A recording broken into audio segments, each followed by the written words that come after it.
ہفتے کی صبح غزہ سے اسرائیل پر 5000 راکٹ فائر کیے گئے، جس کے بعد فلسطین اور اسرائیل میں جنگ چھڑ گئی۔ فلسطینی مزاحمتی تحریک حماس کے اسرائیل پر زمین، سمندر اور فضا سے حملے جاری ہیں، جس میں صہیونی فوجیوں سمیت 40 اسرائیلی ہلاک، سینکڑوں زخمی اور درجنوں یرغمال بنا لیے گئے۔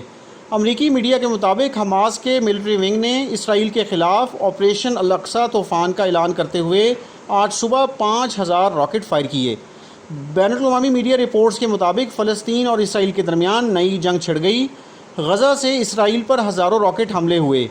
غزہ سے راکٹ حملوں کے بعد تل ابیب سمیت پورے اسرائیل میں جنگ کے سائرن گونج اٹھے۔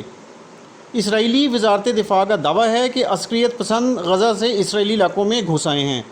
عرب میڈیا کے مطابق حماس کے جنگجو غزہ پٹی کے ارد گرد یہودی بستیوں کو نشانہ بنا رہے ہیں۔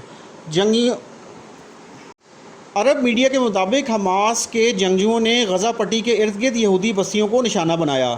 جنگجوؤں کا دعویٰ ہے کہ سرحدی باڑ کے قریب اسرائیلی بختر بند پر حملہ کر کے اس میں موجود اسرائیلی اہلکاروں کو ہلاک کیا گیا ہے۔ اسرائیلی ایمرجنسی سروس نے تصدیق کی ہے کہ حماس کے حملوں میں کم از کم 40 افراد ہلاک اور 700 سے زائد زخمی ہو گئے۔ ایمرجنسی سروس کا کہنا ہے کہ حملوں کے بعد ہائی الرٹ جاری کر دیا گیا ہے۔ سوشل میڈیا پر وائرل ویڈیوز میں اسرائیل میں داخل ہونے والے حماس کے مبینہ جنگجو اسرائیلی شہریوں کو نشانہ بناتے بھی دیکھے جا سکتے ہیں۔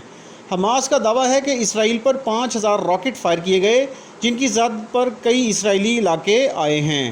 حماس لیڈر محمد دائف نے اعلان کیا ہے کہ ہم نے یہ کہنے کا فیصلہ کر لیا کہ بس بہت ہو چکا۔ عرب میڈیا کے مطابق حماس کی القسام بریگیڈ نے پہلے ہزاروں راکٹ داغے اور پھر پیدل دستے سرحدی باڑ توڑ کر اسرائیل میں داخل ہوئے۔ القاسم بریگیڈ کے مزاحمت کار موٹر گلائڈز کے ذریعے فضا سے بھی اسرائیل میں داخل ہوئے۔